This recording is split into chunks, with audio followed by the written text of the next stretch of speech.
לך מותר בטוח, אני צריך לקבל הרשאה ממך, תלחץ על רקורד. בסדר גמור, אז אנחנו מוקלטים. אז אנחנו מדברים היום על דיני בדיקת חמץ. לפני שנתחיל דיני בדיקת חמץ, אז קצת הרקע לבדיקת חמץ. אז המשנה במסכת, תחילת מסכת פסחים, אומרת אור ל-14 בודקים את החמץ לאור הנר, ורש"י שם על המקום מסביר שהסיבה שבודקים את החמץ לאור הנר הוא שלא יעבור עליו ובל ייראה ובל יימצא. ככה רש"י כותב. ועל המקום, זאת אומרת, רק נבהיר שיוצא שלפי רש"י, הבדיקה היא דין דאורייתא. אדם שבודק חמץ, זה מדאורייתא. ומיד שואל תוספות על המקום שיש לנו שתי גמרות, אחת בדף ו' עמוד ב', הגמרא אומרת, הבודק צריך שיבטל. אז ממילא, אם הוא מבטל, אז הבדיקה היא כבר לא דין דאורייתא. כבר הביטול הוא גרם לזה שהוא לא יעבור לאיסור דאורייתא. ויותר מזה שואלים תוספות, גם בדף ד' עמוד ב' כתוב שמדאורייתא בביטול בעלמא סגילה. מדאורייתא בביטול מספיק. אז אם יוצא שמספיק לנו, אז אם מדאורייתא מספיק הביטול, אז לא צריך את הבדיקה. אז הבדיקה היא לא כדי שיעבור על בל ייראה ובל יימצא, ולכן אומרים תוספות באמת שטעם הבדיקה הוא לא כדי שלא יעבור על איסור דאורייתא, אלא שמא יבוא לאוכלו, כי לא בדלים מהחמץ כל השנה, כל השנה אנחנו קרובים וחמץ, אז יש חשש שגם בפסח זה יקרה. ודבר נוסף, אומר תוספות, שאם התורה כל כך החמירה עליו, אז גם אנחנו נחמיר. התורה אמרה, בל ייראה ובל יימצא, אז גם אנחנו נחמיר, ונגזור שצריך גם לבדוק ולבאר, אבל באמת מדאורייתא ביטול מספיק, כך סוברים תוספות. בהערת אגב, שנדבר על זה אם מספיק לקראת סוף השיעור, אז לפי תוספות אמרנו שביטול זה דווקא הפקר, ולא ביטול בלב, כמו שאנחנו מכירים, ולפי רש"י דווקא ביטול בלב. אז רש"י נשאר בקושיה, איך רש"י אומר שזה, יש שם מישהו רק בלי מיוט, מישהו מיקרופון פתוח, אם אפשר רק לכבות.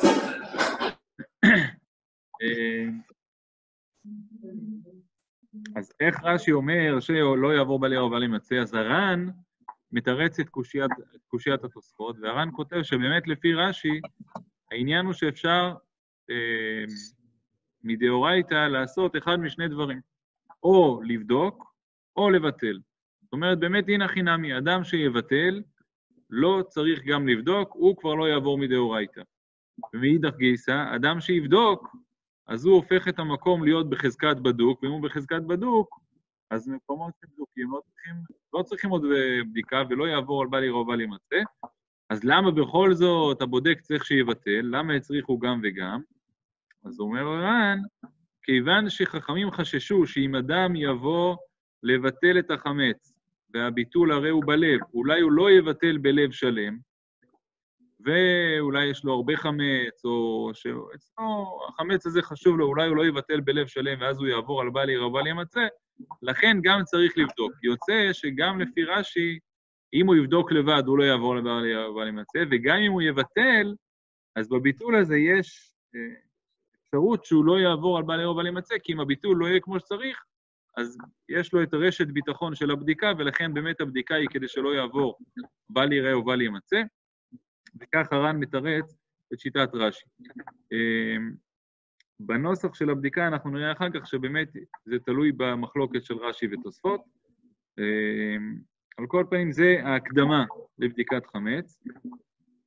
ומה שמופיע לכם בעמוד 13, זה עכשיו אנחנו עוברים לעוד ג' זמן בדיקת חמץ. אז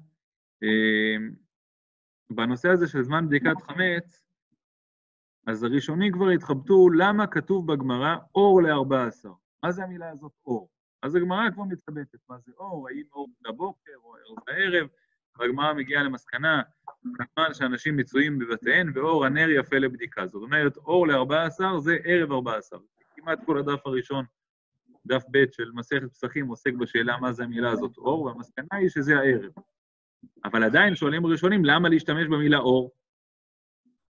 אז יש לזה נפקא מינה להלכה, ככה טוען הרייבד, אבל לפני כן הוא מביא את בעל המאור. בעל המאור, רבנו זרחיה הלוי, הוא כותב שהסיבה שהתנא פתח במילה אור ל-14, היא כי כשמתחילים בפסוק, הוא מביא את הפסוק, פתח דברך יאיר. כלומר, כשאדם פותח את דבריו, אז הוא צריך לעשות את זה בצורה מהירה, עם אור. ממילא פתח דברך יאיר, לכן הוא פותח במילה אור, מה הוא יגיד? חושך, הוא יגיד לילה, זאת תהיה המילה הראשונה שלו, ולכן הוא משתמש במילה שהיא כביכול סגין האור, אבל כדי שיהיה לו אור בתחילת דבריו, ולכן הוא כותב אור ל-14, כך כותב בעל המאור, אבל באמת הכוונה היא בלילה. אבל הרייבד כותב שזה לא כך, והרייבד מביא רשימה של מקומות שכתוב בהם אור, אור ל-80, המפלת אור ל-80 ואור ל-14 וכו', הוא מביא עוד כמה מקומות שכתוב בהם אור, ורוצה לומר שכל מקום שכתוב בו אור, הכוונה היא שצריך להתחיל כשעדיין יש אור. זאת אומרת, בערב שבין 13 י"ג בניסן לי"ד בניסן, כשעדיין יש אור של י"ג, אז זה זמן של תחילת הבדיקה. באמת, אם תראו את המשנה ברורה, מקור מספר 19, במקור מספר 18, השולחן ערוך כתב, בתחילת ליל י"ד בניסן בודקים את החמץ לאור הנר, במשנה ברורה מיד מביא עליו, בתחילת ליל, אומר המשנה ברורה בסעיף קטן א', תכף אחר יציאת הכוכבים, שיש עדיין קצת מאור היום. אז הנה לנו שבאמת יש לזה נפקמינה להלכה למילה הזאת אור, ותחילת זמן הבדיקה הוא כשעדיין יש קצת אור. עכשיו, בעניין הזה יש מחלוקת מעניינת קצת בין המגן אברהם לבין משנה ברורה, וכל אחד מהם יש איתו עוד הרבה מהאחרונים שנמצא איתו. האם זמן בדיקת חמץ דומה לקריאת שמע או לא? כלומר, אנחנו יודעים שאדם חייב בקריאת שמע זמנה, סיימנו עכשיו מסכת ברכות בדף היומי, בשעה שהכהנים נכנסים לאכול תרומתן, הכוונה יציאת הכוכבים. עד מחלוקת. בילעזר אומר עד סוף השמוע הראשונה, לפי חכמים עד חצות כגזירה ותקנה, לפי רבן גמליאל עד שיעלה עמוד השחר, וזה מה שהרי להלכה, אנחנו יודעים שזה עד שיעלה עמוד השחר, עם תקנת חכמים שהיא עד חצות. זאת אומרת, תחילת זמן קריאת שמע הוא בצאת הכוכבים, אבל אחר כך זמנה הוא זמן ארוך, אדם לא חייב להתפלל ולהגיד קריאת שמע מיד בתחילת הלילה, ויכול גם להגיד האם תקנו את בדיקת חמץ, תקנו את זה באותו אופן שצריך לבדוק מתחילת הלילה, אבל הזמן הוא זמן ארוך, או שתקנת בדיקת חמץ לא הייתה כך, אלא בדיקת חמץ צריך להתחיל אותה מיד בתחילת הלילה, וזה הייתה התקנה, לא להתעכב איתה, אי אפשר להתעכב. מה נפקא מינה? אין הפרשות מובאות בעניין הזה. הרב שי, כל פעם שאתה מפנה את הראש הצידה, לא שומעים אותך. לא שומעים, אז אני אשתדל, אני אשתדל להפנות את הראש הצידה. ישר. אז המשנה ברורה, בביאור הלכה, מביא, אחר כך הוא מביא את זה גם בסעיף קטן, חצי שעה קודם בתחילת בדיקת חמץ, אסור לאכול פת בשיעור שתי כזית, אבל מותר לאכול פירות כמה שהוא ירצה. זה לגבי החצי שעה שלפני. מה קורה כשמגיע זמן בדיקת חמץ? האם מותר לו לאכול או אסור לאכול? אז סליחה, יש רעשים, אנחנו לא שומעים שום דבר. אני חושב שזה רעשים הם לא הספיקו. מישהו, הרמקול שלו פתוח. אז אם אפשר בבקשה להשתיק. מוישה כהן, תשים במיוט. בסדר, נסגור גם אצלך. בסדר? אנחנו בסדר? אוקיי. אז אנחנו יודעים שחצי שעה לפני בדיקת חמץ, אסור, חצי שעה לפני זמן בדיקת חמץ, אסור לאכול פת בשיעור. אכילת הארעי, שזה פירות, או פחות מקביצה, זה מותר. זה אנחנו יודעים. עכשיו, האם כשמגיע זמן הבדיקה ממש, אז פת ודאי שאסור לאכול, אבל מה קורה עם פירות? האם אז מותר לאכול פירות? כי בעצם זה לא אכילת הארעי שאסור. אומר המגן אברהם, מותר. למה מותר? כי הוא סובר שזמן הבדיקה הוא מתחיל מתחילת הלילה, בתחילת הכוכבים, באור ל-14, אבל זמנו נמשך. אז גם הוא לא יעשה את זה מיד עכשיו, יעשה אחר כך, זה לא כל כך נורא. אבל הלכה חולק עליו, והביאור הלכה מיד מביא רשימה של אחרונים שחולקים, ואומרים, לא, הרי מיד הגיע זמן הבדיקה, הוא צריך לשבת, הוא צריך ללכת ולבדוק ולא לאכול, אז אסור לו לאכול גם אז. אז הנה נפקא מינה ראשונה לשאלה, האם זמן הבדיקה הוא זמן של, האם זמן הבדיקה הוא זמן שהוא כמו קריאת שמע, שהוא זמן ארוך, או שזה זמן מאוד מאוד קצר, זמן תחילת הלילה, מי שהתפשע או שלא היה יכול, יעשה מאוחר יותר, אבל לכתחילה ראוי וצריך מיד לבדוק בתחילת הלילה. נפקא מינה שנייה, שאנחנו תכף נדבר גם עליה, זה בשאלה של אם אפשר להעמיד שומר. אדם שרוצה, אנחנו תכף נדבר על זה לגבי לימוד תורה, אדם שרוצה להתחיל ללמוד תורה, אז כתוב שאם הוא יעמיד לו שומר, אז מותר לו ללמוד תורה. אם לא, אז אסור ללמוד תורה, תכף נדבר על ההלכות האלה בפרטות. מה קורה לגבי אכילה? האם אפשר להעמיד שומר או לא? אומר המגן אברהם, לפי שיטת מגן אברהם, אפשר להעמיד שומר, כי מה הבעיה להעמיד שומר? כל החשש שלך שמא הוא ישכח, אם הוא יעמיד שומר הוא לא ישכח. כל מה שאסרו לו לאכול, זה רק שמא הוא ישכח, אם הוא יעמיד שומר הוא לא ישכח. לעומת זאת אומר המשנה ברורה, ואומרים עוד כמה וכמה אחרונים, שולחן ערוך הרב כותב, שלא תועיל, לא יועיל לשים שומר, כיוון ששומר מועיל רק במקומות שהוא יכול להתעכב. פה אסור לו להתעכב, הרי הוא צריך להתחיל מיד את הבדיקה, אסור לו להתעכב, ולכן, שאומר לא יועיל, אז הנה לנו שתי נפקא מינות בעניין הזה. נפקא מינה שלישית אפשרית בעניין הזה, זה אדם, וגם על זה תכף נדבר, אדם שעובד מאוחר בלילה, וגם בשעת בדיקת חמץ הוא עובד. מה יעשה? הרי צריך להתחיל מיד הבדיקה. אז אומר המשנה ברורה, מביאים עוד הרבה אחרונים, מה פירוש? שיקח שליח, שיעשה שליח. הוא יעשה שליח, וכך, שיעשה שליח, אז מישהו יעשה בשבילו את הבדיקה. לעומת זאת, יש אחרונים שאומרים, האמת שאני טעיתי, לא ראיתי אחרונים שאומרים, אני אומר מעצמי, מדעתי, שיכול להיות שאם האדם הזה, אם נלך לשיטה שאומרת, הבדיקה היא זמן ארוך, אז אם הוא לא עשה בהתחלה, אז יכול להיות שהוא גם יכול לעשות בהמשך, בייחוד אם הוא יעמיד לעצמו שומר, כדי שהוא לא ישכח. אז זה לגבי השאלה הזאת של זמן הבדיקה. עכשיו, כותב המשנה, השולחן ערוך כותב, אני ככה מנסה לו להזיז את הראש, כי אריה ינזוף בי, אז אני אנצפי את העין. כתוב בשולחן ערוך, שבתחילת ליל ד' רק לי... מה? רק לי מותר לנזוף בך. אוקיי, בסדר. ככה גם חמי אמר לי כשהתחתנתי. בתחילת ליל י"ד בניסן בודקין את החמץ לאור הנר בחורין ובסדקין. מה הפירוש שבודקין את החמץ לאור הנר? אז קודם כל, מה המקור לזה שבודקים לאור הנר? אז זה גם בסימן תל"ג, שולחן ערוך ירחיב על זה, אבל הגמרא מביאה, זה שכתוב, החפש את ירושלים בנרות, לומדים חיפוש מחיפוש מנר, הגמרא שמביאה בדף זין, על כל פעם לומדים את זה עם פסוק, שיש עניין לחפש בנר. לא נרחיב על זה עכשיו, אבל השאלה היא בימינו, מה עם פנס?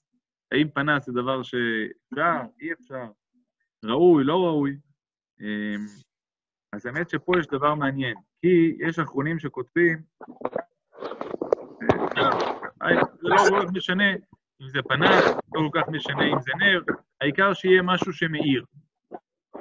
יש אחרונים שאומרים שגם אם פנס, שלא יהיה פנס חזק מדי, מאיר מדי, כי אז זה מסנבר, ואז לא יהיה אפשר לבדוק כמו שצריך, אבל זה לא כל כך משנה אם זה פנס או נר, העיקר שיהיה משהו שמאיר. אבל על זה יש גם הרב עובדיה, שניהם שלכאורה היו חדשנים בנושא הטכנולוגיה, פה הם אומרים שכיוון שתקנת חכמים הייתה לבדוק דווקא עם נר, אז צריך להקפיד לבדוק עם נר. מי שלא יכול, מי שאין לו, אם זה מקומות שמסוכן להגיע עם נר, אז שיבדוק עם פנס, אבל אם הוא יכול לבדוק עם נר, אז בהחלט עדיף לבדוק עם נר, כי זאת הייתה עיקר התקנה. עוד דנים האחרונים, מה עושים בשאלה של... מישהו שם יש לו קצת הרעשה, אז אם אפשר רק לכבות את המיקרופון. איתמר, זה מגיע מהמחשב של איתמר, תעשה מיוט. אני מנסה, אוקיי. בסדר? אז מה קורה? האם צריך לכבות את האור בזמן בדיקת חמץ? כי הרי אתה מגיע עם נר, אז לכאורה הנר צריך להאיר. אם אני עם אור של חשמל, אז הנר פחות מאיר, ולא רק זה, גם הגמרא הרי אמרה שאיפה אנחנו יודעים שהבדיקה היא אור ל-14 דווקא בערב ולא בבוקר, ולא ביום כשיש אור. מה הגמרא? כי צריך לחפש בנר. אז ומתי הזמן שהנר מאיר הכי יפה? כשיש חושך מסביב. אז אולי גם בבדיקת החמץ בימינו צריך לדאוג שיהיה חושך מסביב, כדי שהאור והנר יאירו כמו שצריך. אז בזה כמעט כל האחרונים תמימי דעים שאין צורך לכבות את האור, ואפילו יש עניין לא לכבות את האור, כיוון שצריך לבדוק את החמץ. אז ככל שיהיה יותר אור זה דווקא יועיל. זה מופיע גם אצל רב שלמה זלמן, וגם הרב עובדיה מביא את זה, וגם מופיע בשם הסטייפלר שכך היה עושה, שהיה משאיר את האור דלוק. אז זה לגבי כיבוי האור, הרבה פעמים עולות את השאלות האלה, מה עושים עם הנר, עם הפנס, אם צריך לכבות או לא. אז כמעט כל האחרונים אומרים שאין עניין בלכבות את האור. אבל זה הרבה פחות מעניין לילדים. נכון. איפה נמצאת תפילת ערבית? תכף נדבר על תפילת ערבית. המשנה ברורה מביא את זה על סעיף ב'. אנחנו עכשיו בסעיף א'. עוד רגע נגיע לתפילת ערבית. מה יהיה דין לבדוק עם אמצעי ראיית לילה? נגיד בצבא. לא רואים שום דבר. מניסיון של הרבה, אני הייתי נגביסט עם מכשיר ראיית לילה, לא רואים יותר מדי עם זה. בטח לא דברים שצריך לראות. מראה רק דברים חמים בדרך כלל. החמץ לא חם. לא, זה תלוי באיזה אמצעי זה, אם זה אמר"ל או... לא משנה. לגבי השאלה על הילדים, שפחות מעניין, תכף אנחנו נדבר על זה ונזכיר את זה, כי יש לי כמה הערות באלף על העניין הזה של הילדים, תכף נדבר. אנחנו עוברים לסעיף ב'. סעיף ב' מדבר על שני איסורים שקיימים לפני בדיקת חמץ. אחד זה איסור אכילה, והשני זה איסור לימוד. איסור אכילה מאוד מאוד דומה, המשנה ברורה מיד מפנה לסימן ר' למד ב', תפילת מנחה, מי שלמד דף יומי, אז השבוע למדנו את זה במשנה, בדף ט' עמוד ב', בדברים שאסור לעשות לפני תפילת מנחה, אז אחד הדברים אסור לעשות סעודה, ושם בסימן ר' למד ב', השולחן ערוך, המשנה ברורה, מרחיבים מהם הדברים המותרים, מהם הדברים האסורים, אז כזית פת, אסור, או יותר נכון כביצה פת. יש אחרונים שאנחנו על כזית, אבל מעיקר הדין זה כביצה פת אסור, אבל לעומת זאת פירות וכדומה, לשתות קפה, כל מיני דברים שהם הרעיים, זה מותר.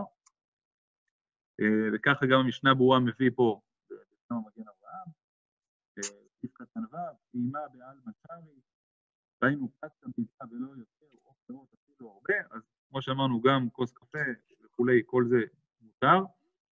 השאלה אם זה מותר רק בשלב החצי שעה שלפני, אבל ברגע שמגיע זמן הבדיקה כבר אסור, או שגם אז מותר, אז אמרנו שזה תלוי לכאורה במחלוקת שאמרנו קודם, בין המגן אברהם לביאור הלכה, אבל כמובן שראוי לבדוק מיד, ולא להתעכב באכילה, אבל אם אדם מגיע מהעבודה או משהו כזה, והוא רוצה שיהיה לו פנאי לבדוק, והוא רוצה לבדוק כמו שצריך, אז אין ספק שעדיף שישתה כוס קפה עם איזשהו תמר כזה, אני לא יודע, כמה שקדים, ובטח הרבה חמץ כבר אין לו. אז עדיף שיעשה כך ויבדוק כמו שצריך, מאשר שימהר לבדוק, אבל הבדיקה תהיה לא כמו שצריך. כמו שאומרים אצל חב"ד, עדיף לאכול עוגה לפני התפילה, ובתפילה לחשוב על התפילה, מאשר לאכול, להתפלל ולחשוב על העוגה בזמן התפילה. כן? אז לכאורה כך עדיף, בייחוד שיש מכיר, אבל כמובן לא קטע איתך. מה לגבי לימוד תורה?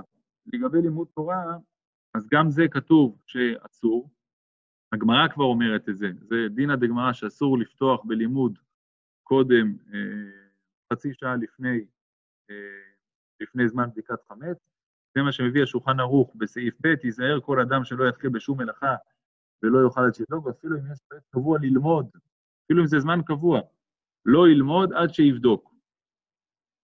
אבל אם הוא התחיל מבעוד יום, לא צריך להפסיק, והרימה אומר שמפסיק. עכשיו, פה באחרונים יש כל מיני דיונים, מה קורה, איזה סוג של לימוד ומתי. אז אם אדם לומד בלי פלפול, שזה פחות מושך אותו, והוא לומד בבית הכנסת, אז אין חשש שהוא יישאר בבית הכנסת כל הלילה. אבל בוודאות מתי שהוא יקום וילך הביתה. אז באופן הזה זה בסדר. לעומת זאת, אם הוא לומד תורה בבית, אז מגיע הזמן הזה אסור. אם יש שומר, אז מתירים לו, ודאי בחצי שעה שלפני. אם הוא לומד בפלפול, אז בכל אופן אסור. יש דיון באחרונים, מה קורה אם יש שיעור קבוע אחרי התפילה, אז אם מותר או אסור, אז שם כתוב שאם זה שיעור קבוע, שהוא לא בפלפול, רק שיעור בהלכה, אז זה מותר, אבל להזדרז אחר כך ללכת לבדוק חמש. לגבי תפילת ערבית, מה שישראל שאל מקודם, לגבי תפילת ערבית, המשנה ברורה מביא את זה בסעיף קטן ח', ושם המשנה ברורה כותב שזה תלוי. מי שמתפלל קבוע במניין, תכף נדבר על ימינו עם הקורונה, אבל מי שמתפלל קבוע במניין, אז תפילת ערבית קודמת. זה ודאי, כי גם אחר כך הוא לא יצליח לאסוף את כולם שוב פעם וכולי, אז לכן עדיף שקודם כל לבדוק. סליחה, לא יצליח לעמוד בדרישה של המשנה ברורה, שזה יהיה כשיש קצת אור. נכון, נכון. ועדיין, עדיף, כשמגיע הזמן של שניהם, אז עדיף תפילת ערבית במניין קודם מאשר אחר כך ביחיד. אלא אם כן הוא מתפלל מפלג המנחה. אלא אם כן מתפלל מפלג, ודאי. אבל, בוא נגיד, ודאי אנחנו אשכנזים לא נהגנו בזה בארץ ישראל, אז שהשאלה אם מגיעה מה עושים בזמן הזה, אז עדיף קודם כל תפילה במניין. מי שמתפלל בבית, או אולי זה נפקמינות לשאלות של אם לא נזכה והמצב הזה, חס ושלום לא יעבור מעלינו, אז אולי זה מה שצריך כולנו לעשות. אז מי שמתפלל לבד, אז זה תלוי. מי שרגיל, או נגיד אחרת, מי שמתפלל לבד ולא רגיל להתפלל, בדרך כלל לבד, אז הוא חייב קודם כל להתפלל, כי חוששים שמה הוא ישכח. אז כיוון שחושבים שמה הוא ישכח, אז קודם כל תפילה ואחר כך בדיקה, לכאורה, אם לא ישתנה המצב, זה מצבנו, ולכן ודאי תפילה קודמת. אם זה מישהו שרגיל להתפלל לבד, אז פה יש מחלוקת בין האחרונים. יש אחרונים שכותבים, שהמשנה ברורה מביא את זה, קודם כל לבדוק, כיוון שעכשיו זה מוטל עליו, בייחוד לשיטה שאמרנו קודם, שאומרת שאם יעבור הזמן אז הוא יפסיד, זאת אומרת, הבדיקה היא עכשיו, אי אפשר להתעכב, ודאי שלשיטתם קודם כל צריך לבדוק, תפילה יש לה משך הזמן של תפילה הוא גם אחר כך, לעומת זאת החוק יעקב כותב שיתפלל קודם, כי תדיר ושאינו תדיר, תדיר קודם. אז זה לגבי תפילת ערבית. זאת אומרת, הלכה למעשה, אם יש מניין אז קודם ערבית, אם אין מניין ומתפללים בדרך כלל במניין, אז קודם כל ערבית, ואם הוא רגיל להתפלל לבד, אז זה מחלוקת, יש מי שאומר שקודם ערבית, ויש מי שאומר שקודם יבדוק. אני רק אעיר עוד הערה אחת לגבי הבדיקה, ואז נעבור לעניין הבא. מופיע בהרבה ספרי חסידים וספרי צדיקים על ההתלהבות הגדולה שבה הם היו הולכים לבדוק את החמץ, היו ממש לובשים את הבגדים המיוחדים של שבת, של יום טוב, והיו מתאמצים, משתתקים על הרצפה, מחפשים מתחת לארונות, מעל הארונות, בכל המקומות, פותחים הכל, סוגרים הכל, ממש היו צדיקים שהלוגח להם כמה שעות לבדוק את החמץ שלהם. יש לזה כל מיני רעיונות, כי איסור חמץ הוא חמור, ואפילו במשהו בפסח, אז הם לא רצו להזדקק לביטול וכו'. וידוע בשם הארי, שמי שנזהר אפילו ממשהו חמץ, אז מובטח לו שהוא לא יחטא כל השנה, אז הם היו מתאמצים בזה. יש הסברים יותר עמוקים על שיעור שבעיסה, והיצר הרע וכו'. בפסקי תשובות הוא מביא, משהו מעניין, הוא מביא נקרא לכם מבפנים, בשם סדר היום. כותב ככה, לא יאמר אדם הרי אנשים ובני הבית כיבדו כל יום י"ג, ניקו כל יום י"ג, יש כאלה שזה קצת לפני, כבר י"ג חודשים קודם, ולא נשאר מקום שלא פינו. מה הצורך לבדיקה זו? כי לא אמצא דבר, ממילא לא נמצא שום דבר, מה יש לבדוק? אפילו אחי לא יסמוך על זה, כי אף על פי שאמת כן, הוא יכול להיות שבאמת הם בדקו וניקו כל כך טוב, עדיין המצווה מוטלת עליו בלילה הזה, והיא מצווה לבדוק גם לכתחילה, כאילו לא נעשה דבר. אז זה הגישה שצריכה להיות לבדיקת חמץ, כך היא צריכה להיות. האחרונים מדברים בפירוש על מי שבודק רק כדי למצוא את הפתיתים שהחביאו לו, תכף נדבר על הפתיתים, אבל מי שבודק רק כדי למצוא את הפתיתים שהחביאו לו, אז יש אחרונים שאומרים שזה ממש ברכתו קרובה להיות ברכה לבטלה, ולכן צריך באמת לבדוק, ופה הערה הזאת לכאורה באמת בדקו, כאילו הבית נקי, עברו עליו כל כך הרבה פעמים, סידרו אותו, ניגעו גם את האבק, גם סידרו את הבגדים, הוציאו כל כך הרבה דברים מהבית, הרי הסיכוי שנשאר חמץ הוא כמעט אפסי, וגם אם כן, ודאי שכל מקום נחשב בחזקת בדוק. אז מה העניינה של הבדיקה בכל זאת? ויש אחרונים שכותבים ממש שצריך להתאמץ ולבדוק ולבדוק. אז פה רב שלמה זלמן בספר הליכות שלמה כותב ככה, דבר חשוב. אז הוא כותב, אני אגיד את זה פה בלשוני כי זמננו מתקצר. הוא כותב שכשבודקים את החמץ, באמת לא צריך לבדוק כל מקום ומקום אם יש שם חמץ או לא, אבל צריך לעבור עם בני הבית ביחד ולבדוק כל מקום ומקום לוודא שהם באמת ניקו אותו.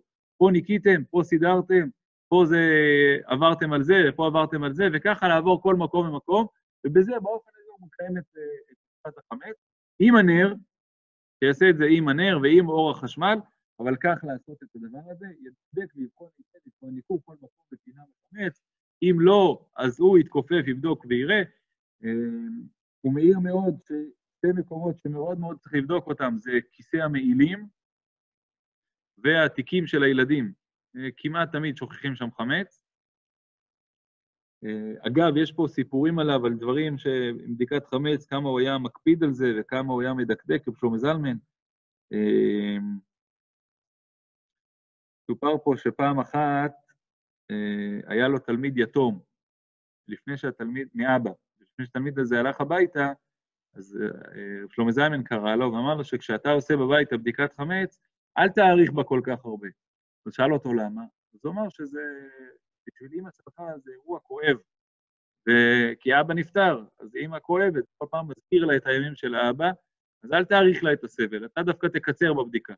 אז הנה שלפעמים גם יש מצווה לקצר, ורב שלמה זלמן היה עם הרגישות שלו, הרבה סיפורים יש, השבוע היה היורצייט שלו, אבל הרבה סיפורים יש, אבל זמן אין, אז אני קצת מקצר בסיפורים. אבל לפי דבריו, אם אדם בעצמו הוא נקרא את הבית, אז אין לו מה לבדוק. עדיין, לבדוק ולעבור מקום, לראות ולהיזכר שבאמת פה הוא נקרא ופה הוא נקרא ופה הוא נקרא. לעבור ככה מקום. עוד דבר, הוא מעיר לפעמים אנחנו אילן קודם דיבר על הילדים, אז לפעמים אנחנו רוצים להנגיש את זה לילדים, אנחנו אומרים להם שהחמץ זה היצר הרע, וככה אנחנו מבררים את היצר הרע, אז הוא מאוד התנגד לזה להגיד שהחמץ זה יצר הרע. הוא היה אומר שצריך להגיד שחמץ זה חמץ. ואחר כך שהילד יגדל, הוא יבין שחמץ זה יצר רע, אבל לא להגיד שחמץ זה יצר רע ולבלבל את ההבנה שלו.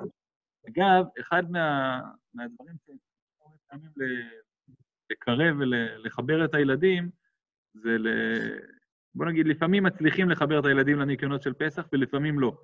אני פעם שמעתי ככה איזשהו רעיון מאוד מאוד יפה, כדי לקרב את הילדים לפסח ולהתלהבות סביב פסח, זה נראה לי דבר מאוד מאוד יפה. תמיד אני משתדל בשנים האחרונות, להחביא כל מיני ממתקים ושוקולדים שהם חמץ כזה בכל מיני מקומות, גם שהילדים יראו שמצאנו, וגם מה שמצאנו, יכולים לעזור בביאור שלו. אז אם הילדים עכשיו שומעים, אז אולי הרסתי לכם, אבל זה רעיון יפה ככה לעשות, להחביא בכוונה, ואוי, מצאנו, איזה מזל שבדקנו, ואז גם הילדים נהנים מזה, וגם הם ראו שהבדיקה הייתה כמו שצריך, ובכל מקרה, הבדיקה לא צריכה להיות רק כדי למצוא את הפתיתים, הבדיקה צריכה להיות כדי לבדוק. אז או לבדוק באמת מקומות שלא בדקו, או לוודא כל מקום ומקום, יש לזה גם השלכה אחר כך נפקא מינה, השאלה אם מותר לדבר או אסור לדבר, שלכאורה אסור לדבר. במהלך הבדיקה. ודאי לכתחילה אסור לדבר, אבל אם זה מענייני הבדיקה מותר, אז מותר לשאול, פה ניקיתם, פה סידרתם, מי עבר פה על המגירה הזאת, מי בדק את התיק הזה וכו'. אז הדבר הזה יהיה מותר, ודאי על פי דבר של רב שלמה זלמן, כי זה מענייני הבדיקה, וזה עניינה של הבדיקה בעיקר לפי שיטתו בימינו, שמנקים כבר את הכל מראש, והכל כל כך נקי. מה עם המכונית, רב שי? המכונית נגיע בסימן תל"ג, אם נגיע לסימן תל"ג היום. נשתדל מאוד להגיע. אז עד כאן סימן תל"א, אני עובר לסימן תל"ב. סימן תל"ב מדבר על דיני ברכת ביעור חמץ, כן? דין ברכת חמץ.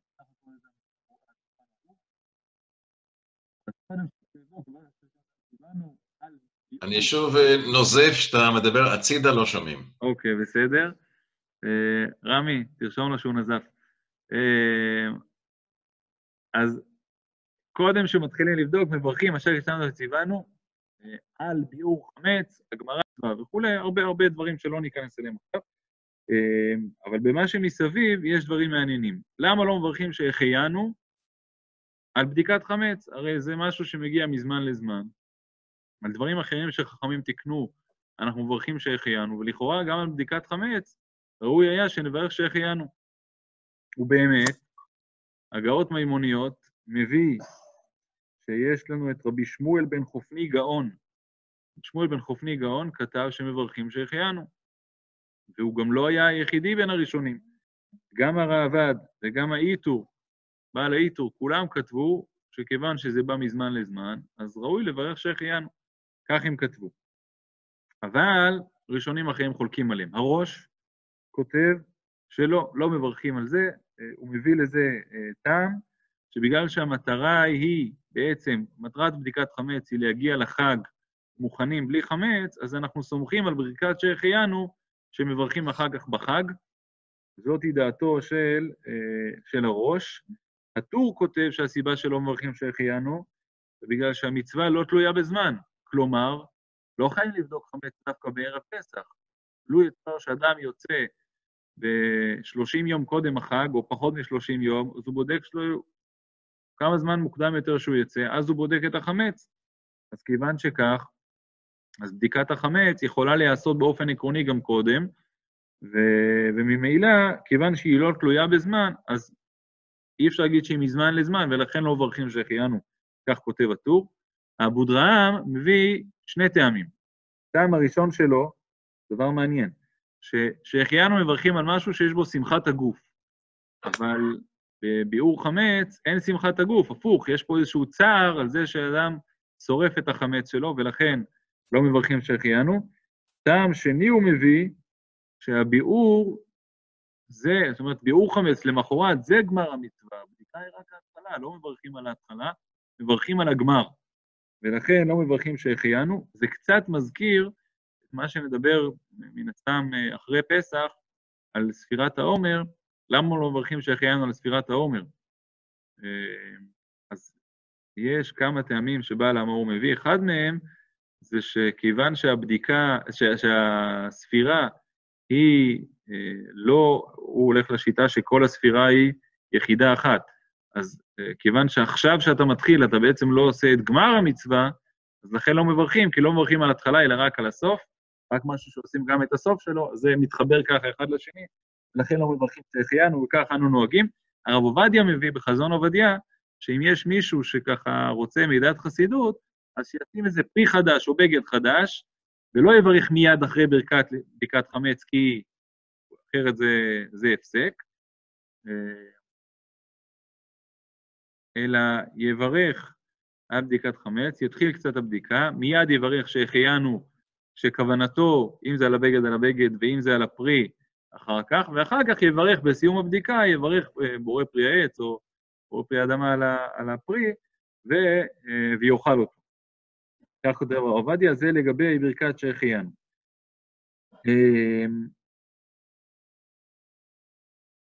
רק נראה שזכרתי את הכל. כן, בסדר. עכשיו, המשנה ברורה מביא דין מעניין, המשנה ברורה כותב בסעיף קטן ב', ויש אומרים שטוב שאיתו ידע קודם... רב שי, לא שומעים.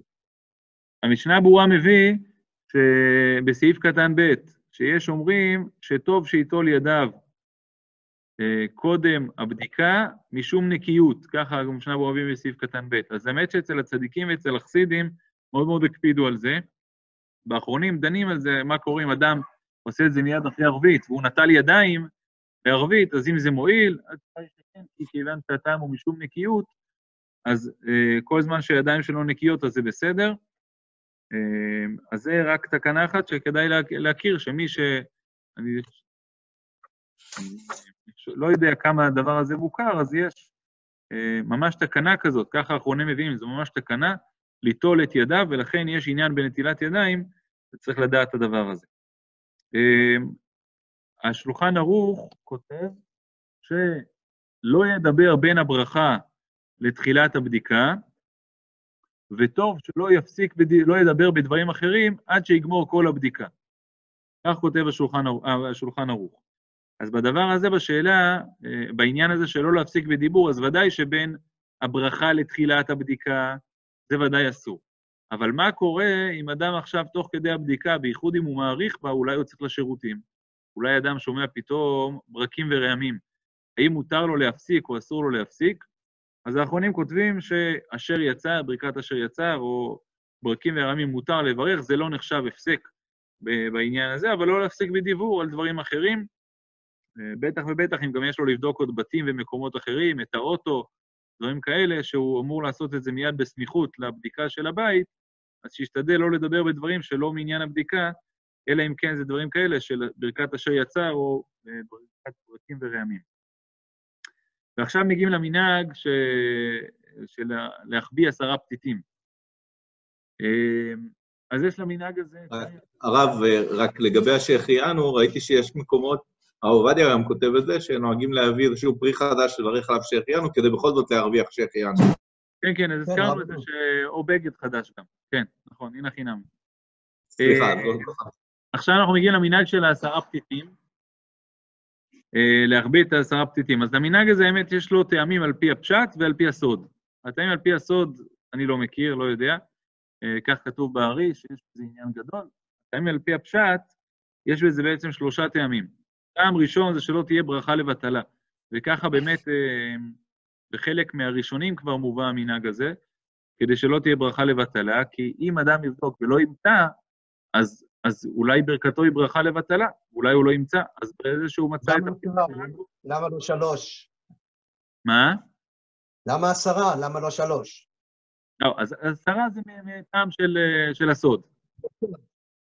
10 זה הטעם של הסוד, אבל הפתיתי, עצם ההחבאה זה כדי שלא יהיה ברכה לבטלה. זה דבר אחד. דבר שני, זה כדי שהוא יבדוק כראוי, אם הוא יודע שיש לו דברים שמוחבאים לו, אז הוא צריך לבדוק כמו שצריך, כי אם הוא לא יבדוק כמו שצריך, אז הוא לא ימצא. אז זה עוזר לו לבדיקה, שתהיה בדיקה ראויה, ולכן יש עניין להחביא. דבר שלישי, זה כדי שיזכור לבטל, כי אם יש לו את הפתיתים הללו והוא מצא אותם, אז הוא באמת יזכור לבטל, למרות שלא מבטלים את החמץ שהוא רוצה לשרוף, אבל ככה כשיש לו את החמץ, אז הוא יזכור שיש חמץ. על פי הסוד, כמו שאמרנו, מובן שעל פי הארי יש עניין גדול להחביא. אצל הצדיקים ידוע שאפילו כשהם לא היו מוצאים את אחד מהפתיתים, אז זה היה מבחינתם סימן לדברים פחות טובים שאמורים לקרות. שומעים אותי? כן. משום מה אצלי המסך קופץ פתאום לכל מיני... כן, כן, שומעים. בסדר. היום שהכל נקי, אז הרב אלישיב כותב שאם לא מניחו את 10 פתיתים, אז לא לברך. ככה הרב אלישיב כותב, שאם לא הניחו 10 פתיתים, מי שבודק שיבדוק בלי ברכה. כי רק 10 פתיתים מצילים אותו מהברכה לבטלה, הם עוזרים לו כדי שהוא יוכל לברך. לעומת זאת, שלמה זלמן, כמו שאמרנו קודם, הוא סובר שכל מטרת הבדיקה היא בשביל לבדוק שניקו. אז זאת היא הבדיקה, זה מה שהוא בודק, הוא בודק שאין חמץ, אז אם הוא לא מוצא חמץ, זה דווקא סימן טוב, כל זמן שהוא בדק בסדר. ולכן הפתיתים הם לא כדי שלא תהיה ברכה לבטלה, ולכן בכל מקרה, גם מי שלא מחביא את הפתיתים, והגר"א נהג שלא להחביא את הפתיתים, ככה מופיע שהגר"א נהג לא לעשות את זה. אז מי שלא מחביא את הפתיתים, אז ודאי שיכול לברך לפי רב שלמה זלמן, לפי הרב אלישיב לא. לכאורה המחלוקת ביניהם היא מה מטרת הבדיקה. האם המטרת הבדיקה היא מטרה בפני עצמה, כדי שאחר כך יוכל לבאר, אבל היא מטרה בפני עצמה כדי שלא יהיה חמץ, או שמטרת הבדיקה היא חלק מהביאור. אז יש מי שאומר שכיוון שמטרת הבדיקה היא חלק מהביאור, אם הוא לא מצא חמץ, אז הוא לא מבאר, אז אין לו מה לברך. הוא ברך על ביאור חמץ. ולעומת זאת, שלמה זלמן אומר, המטרת הבדיקה היא כדי שלא יהיה חמץ, אז זה מה שהוא בודק, אז זה בסדר גמור. מופיע כתוב בפוסקים שמי שאיבד אחד מהפתיתים, אז שיחפש אחריו, ואם הוא לא מוצא, אז שיבטל אותו, והביטול הוא מועיל, ולכן מאוד מאוד הקפידו שכל אחד מהפתיתים לא יהיה בו שיעור של כזית. גם כשמחביאים, אז שלא יהיה שיעור כזית. המלצה קטנה מניסיון, פה מן הסתם הרבה יותר בעלי ניסיון ממני, אבל עדיין, כשעושים את הפתיתים, אז א', עדיף לקחת פיתה כי היא פחות מתפוררת, כשעוטפים אותה, עדיף לעטוף אותה באיזשהו נייר, ולא בנייר כסף, כי אחר כך כששורפים את זה בשרפת חמץ, לא תמיד זה נשרף, זה בנייר כסף, כשזה בנייר רגיל, אז זה נשרף טוב, ויש עניין שזה יישרף, ולא סתם יישאר שם חתיכה כמו שהיא, וחשוב לעטוף את זה, כי אחרת זה מתפורר, ויכול להיות שאתה מוצא חתיכה, אבל זה פירורים, אז נכון שפירורים לא אסורים, אבל עדיין, אחרי שניקו כל כך הרבה, חבל שישארו גם קצת פירורים. המהדרין גם, אפשר גם בתוך שקית של סנדוויץ' של ניילון, לקשור כל אחד, ואז אתה מסודר. כן, אבל זה מהדרין להלכה, זה פחות מהדרין לאיכות הסביבה. כשזה בנייר, זה קצת לאיכות הסביבה. אבל הבנתי, למה זה לא מהדרין? לאיכות הסביבה. מורידים את הניילונים אחר כך, בסדר. לא שורפים את זה. מי שמוריד בסדר, אני מכיר גם כאלה ששורפים, אז... לא שורפים את זה. שהילדים יעשו רשימה, אחרת אם הם נרדמים, לא ימצאו את הפתית. מה אתה אומר? שאם ילדים מחביאים, שירשמו רשימה איפה הם מחביאו, שלא אחר כך יחפשו עד אמצע הלילה אם ילד נרדם. כן, נכון. לפעמים עדיף שגם כשהם מבוגרים, אז עדיף לרשום. זה גם... בדיוק, ככל שאנחנו מתבגרים, הרשימה יותר חשובה. כן. אמרת את זה יותר טוב ממני. טוב. אז זה לגבי סימן תל"ב, ואנחנו עוברים בזריזות לסימן תל"ג. בסימן תל"ג, אנחנו מדברים על המקומות שחייבים בדיקה. זה מופיע בחוברת, בספר ההרחבות.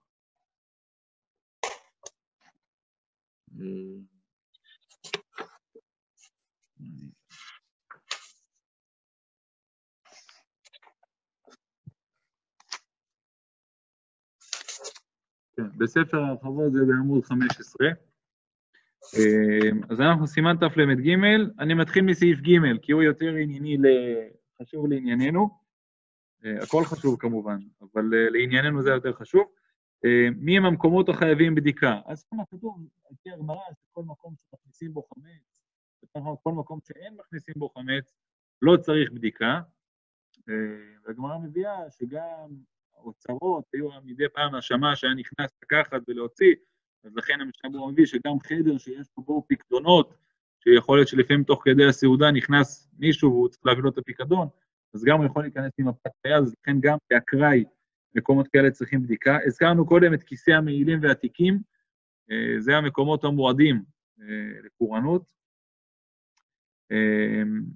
ובאחרונים דנים, אז המקומות שכל אחד מכניס בהם חמץ, זה ידוע בסדר. מי שיש לו ילדים קטנים בבית, אז כבר הגמרא דנה בסוגיית העכברים. והעכברים שלוקחים לכל מיני מקומות וחורים, אז עד שלא היו לו ילדים קטנים, זה היה בגדר הלכה של פעם. היום שברוך השם הם קטנים והם יודעים גם להחביא דברים, אז זה נהיה הלכה יותר למעשה. לגבי ספרים, האם צריך לבדוק את הספרים, בייחוד ספרים שלפעמים מביאים לשולחן, שולחן שבת, האם צריך לבדוק אותם? אז בדבר הזה יש מחלוקת גדולה בין הפוסקים, החזון איש, הגר"א, נכון, הגר"א והחזון איש, נהגו לבדוק וחייבו לבדוק, גם הרב מרדכי אליהו חייב לבדוק, בשו"ת משני הלכות, רבי מנשה קליין, אז הוא, זה מופיע לכם במקור 30, יש לו 5 טעמים. למה צריך לבדוק?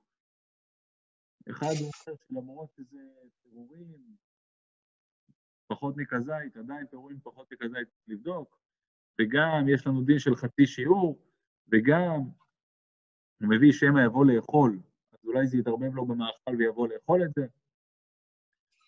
על 4 לא השיבנו, לא בל"ו הוא כותב, ששמא ימצא גלוצה יפיפייה, ואז הוא, יכול להיות שהוא ימצא עם זה ביחד עוד איזה משהו, והחמישית, הוא כותב אולי אני חושב שהחמישי זה הטעם הכי מתוק. הוא אומר, לא יודע למה, ככה הסבתא הייתה עושה, כן? נהגו אבותינו ורבותינו מדור דור, אל תתעש תורת אמך, מה אני צריך להחמיר אותך ולשנות את מה שעשו אבותיי ורבותיי, ולכן צריך לבדוק, וזה מה שעושים, כי ככה בדקו בדור שלפנינו. לעומת זאת הרב עובדיה, שלמה זלמן, ועוד הרבה אחרונים כותבים שאין צורך לבדוק את הספרים, גם ספרים שבמהלך השנה משתמשים בהם, זה גם אם יש שם חמץ הוא ודאי פחות מכזית, ולכן פירורים בטלין מאליהן ואין צורך לבדוק אותם, כך כותבים גם שלמה זלמן וגם הרב עובדיה. יש דיון מעניין לגבי חדרי מדרגות. כל אחד גר בבית שלו, הוא חייב לבדוק את שלו. מה קורה לגבי חדר המדרגות שהוא משותף? אז לגבי חדרי מדרגות, אז הוא בא בכמה אחרונים בשם הרב אליושיב, שכל אחד צריך לבדוק עד הקומה שלו. זאת אומרת, אם מי שגר בקומה הראשונה, עד הקומה הראשונה. מי שבשנייה עד השנייה, מי שגר בקומה האחרונה, הוא יצטרך לבדוק את הכל, או לפחות לחלק, לעשות איזושהי מין חלוקת גזרות. אבל מה שחשוב זה שמי שגר בקומות התחתונות לא צריך לבדוק את הקומות העליונות, כי הוא לא מגיע לשם, ולמרות שהוא משלם שם ועד הבית וכו', אבל אין לזה נפקא מינה לגבי החמץ לגביו. בית כנסת ובית מדרש יש חובה לבדוק, ודאי שלגבאים יש חובה לבדוק, הם לא יכולים לבטל אחר כך את החמץ, כי זה לא חמץ שלהם, אבל יש להם את החובה לבדוק. ראוי שיעשו את זה מיד אחרי שהם בודקים בבתיהם עם הברכה של בדיקת הבית, אם ילכו עם הברכה הזאת, יבדקו גם את בית הכנסת. והדבר האחרון זה לגבי בדיקת הרכב. הרכב זה, אני מניח שאצל רובם ככולם, ודאי מקום שמכניסים בו חמץ, ודאי זה מקום שצריך חייב בדיקה. ראוי להצמיד אותו, כמו שאמרנו גם עכשיו, מיד לבדיקת הבית, כדי שעדיין זה יהיה עם הברכה שהיה בבית, ורק שם הערה אחת, כמו שאמרנו קודם, שלמה זלמן, רק בפנס. רכב לא להכניס לו נר, לא כדאי להכניס נר לאוטו, אז שם לבדוק בפנס. זה לגבי סימן תל"ג, וממש רק בהערה קטנה לגבי סימן תל"ג, חותמים את הפרק של בדיקת חמץ בחומר של צורבה, אז זה לגבי ביטול חמץ. אז השולחן ערוך כותב בסימן תל"ד, לאחר הבדיקה, מיד בסעיף ב', כן? הוא כותב קודם כל, סעיף א' הוא כותב לשמור את החמץ בצד, להיזהר שלא ילך לאיבוד, בייחוד אם יש ילדים קטנים שלא יפזרו אותו, וההלכה השנייה היא, לאחר הבדיקה מיד בלילה יבטנו ויאמר כל חמירא דאיתא ברשותי דלא חזיתיה ודלא ביארתיה, ליבטל ואהבה כעפרא דהרע. והרמ"א מיד מוסיף, שהוא צריך להגיד את זה בלשון שהוא מבין, ולהגיד בלשון הקודש, זה מועיל, אבל צריך להגיד בלשונות שהוא מכיר.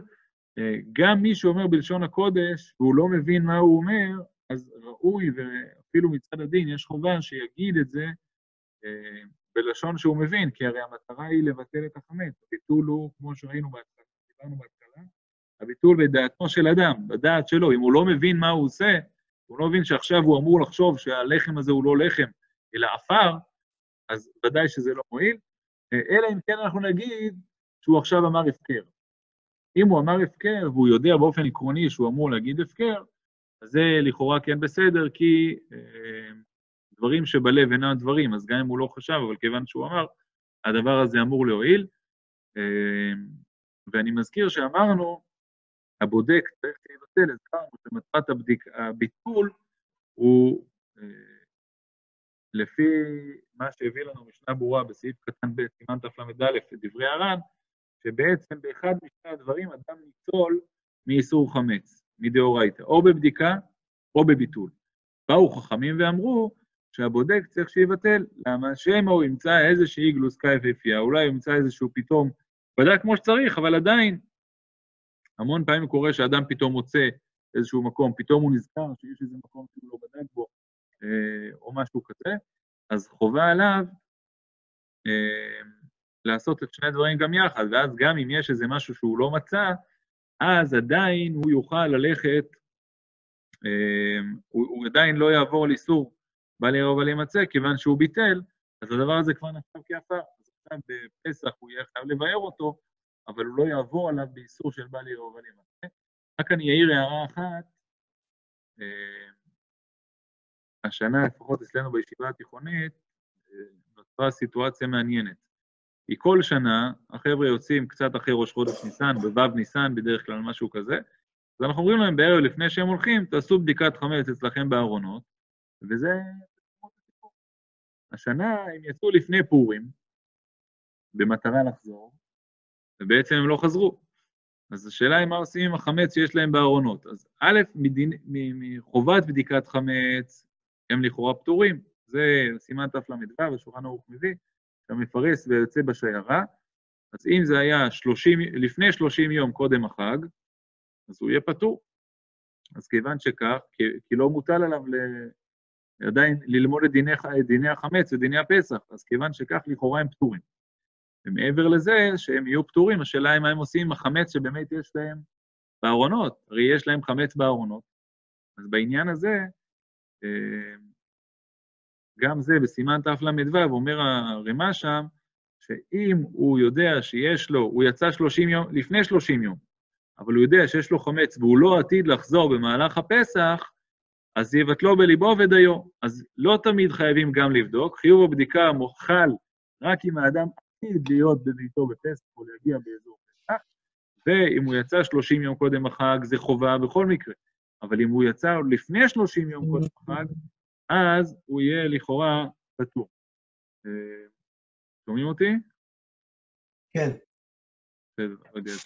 עכשיו פתאום קופץ לי.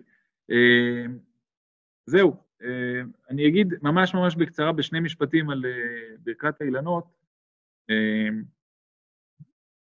ואמרנו שבוע שעבר שנזכיר, כי זה בעזרת השם עד השיעור הבא כבר אמור להיות. ברכת האילנות היא מצווה גדולה וחשובה, עניינה הגדול הוא באמת להתחיל זריזים מקדימים למצוות, אז עניינה הוא להתחיל דווקא בערב, מיד, לא בערב, סליחה, בראש חודש, זריזים מקדימים, ככה לא לאחר את העניין הזה. הרבה שאלות יש על ברכת האילנות, אני לא אכנס עכשיו לכולם, קצרה היריעה, זה אפילו יכול להיות שיעור בפני עצמו, על איזה אילנות מברכים, וכמה אילנות צריך לברך, ומתי, ואם צריך לצאת דווקא מחוץ לעיר, מה קורה בשבת, יש דיון מעניין, כי הבן איש חי כותב שבשבת לא מברכים ברכת האילנות, מדין בורר. למה בורר? אומר בן איש חי, אדם בורר את הניצוצות, כשאדם מברך ברכת האילנות, הוא בעצם מוציא נשמות עשוקות וניצוצות מתוך הקליפות שנמצאות איפה שנמצא במה שמסמל העץ, ולכן הוא אומר בשבת זה לברור בשבת, הדבר הזה הוא אסור. הרב עובדיה חולק עליו, קודם כל הוא אומר שלא מערבים כאלה טעמים בדינים הלכתיים. דבר שני הוא אומר, זה גם לא בורר אסור, הרי הוא בורר אוכל מתוך פסולת, אוכל הוא מתוך פסולת, הרי אנחנו עושה את הפעולה. אז זה לא נחקר על ידי כלי, אז לכן, גם אם תגיד שזה בורר, יש בוררה מותרת, רק כיוון שתחנו באיזשהו סיפור, וזלמן אני גם אסיים, וזה נעמוד, שיש עניין גדול לעשות לברך ברכת האילנות, דווקא על שתי אילנות, ולא על אילן אחד. זה יותר מהודר לעשות את זה על שני אילנות, ואני רק, בהערת אגב אני אגיד שבאיזה אילנות, אז לכאורה, הרבה פוסקים אומרים שאילנות מורכבים, כמו פירות הדר וכולי, עדיף לא לברך עליהם, עדיף דווקא על אילנות לא מורכבים, רימונים, זיתים, תפוחים וכולי, אבל לא על אילנות, לא על פרי הדר, אם אין, אז גם על זה, אבל לכתחילה ראוי שלא, ולכתחילה ראוי לעשות על 2 אילנות, ולא על אילן אחד. מסופר בשלמה זלמן, ככה סיפור דומה למה שפתחנו בו, גם נסיים, מה שסיפרנו קודם בפתיחה על בדיקת חמץ, שהוא אמר לתלמיד שלו לא להאריך בבדיקת חמץ, אז באותו עניין ממש, אז מסופר שהיה לו ליד הבית עץ. כל שנה הוא הולך לברך על העץ, ופעם אחת בא אליו תלמיד אחד, אמר לו, רבנו, אם תעבור פה עוד רחוב אחד הצידה, יש לך 2 אילנות. אז תוכל לברך על 2 אילנות, וזה יותר מהודר. אמר לו, נכון, אבל אם תסתכל טוב עכשיו, שתוך כדי שתברך, בין החרכים של התריס, עומדת אלמנה, וכל שנה היא מחכה, מתי יבוא שלמה זלמן לברך על העץ שלי. אז גם זה הידור מצווה. אז בזה אני מהדר גם כן, כך מספרים עליו. אז זה דומה ככה, הסיפור שבו פתחנו, גם שבוע היה יום אצלו, אז בכלל זה ללמוד... שאלה, כן. כן, כן. אם בזמן של ראש חודש יש לו רק עץ אחד פורח, אז עדיף באותו יום עם עץ אחד, או לחכות עד שהוא יהיה לו 2 עצים? אתה שואל את שאלת $1,000,000, האם עדיף ברוב העם או עדיף זריזים מקדימים? השאלה הזאת מופיעה בהרבה דברים, למשל על ברית מילה, או כל מיני מקומות שהפוסקים שואלים את השאלה הזאת, הידור אחד על גבי הידור אחר. רוב הפוסקים מעדיפים את ההידור של זריזים מקדימים, בדרך כלל, אבל לא תמיד. לא יודע, לא בדקתי.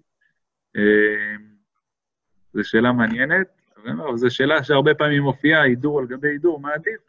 הרבה פעמים, הרבה מהפוסקים כותבים שעדיף את ההידור של... זו שאלה מעשית לגביי, משתדל לשאול אותה. חכה, יש לך יום 50 פעם, יש עוד... ביום 50 חודש, יש עוד זמן. אז זהו, אז בזה כאן נעמוד, רק נסכם ונסיים בזה, שאנחנו עכשיו עם ענייני הקורונה, אז הרבה פוסקים, הרבה פוסקים. הרבנים הביאו את מה שכתוב על דוד המלך, שבזמן המגפה, אז הוא תיקן להגיד 100 ברכות. והם דיברו על זה, הרב שמואל אליהו שמעתי ממנו, והרב איידלס, שעניינה של 100 ברכות, זה היכולת של האדם לראות בעין טובה, ולברך, אדם רואה טוב ומברך.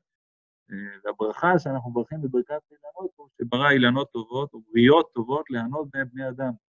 תסתכל בעין טובה גם על אילנות, אבל לא רק על האילנות, גם על הבריות, ואז ממילא, כשמברכים על הדבר הזה, הקדוש ברוך הוא יציל אותנו מכל הצרות שנפלות עלינו, ולא רק בעניינים הבריאותיים, גם בעניינים הפוליטיים וכו', גם שם עין טובה לא תזיק לאף אחד. אז נזכה בעזרת השם גם לעין הטובה, שבו גם הרב מלך מליזנסק, עם האדרבה, בין בליבנו שנראה מעלת חברינו, וגם שלמה זלמן שדיברנו עליו, אז שמתוך כל זה נזכה בעזרת השם, בשורות טובות, ישועות ונחמות, כל טוב. כוח גדול, חזק. שבת שלום ובורח. תודה, שבת.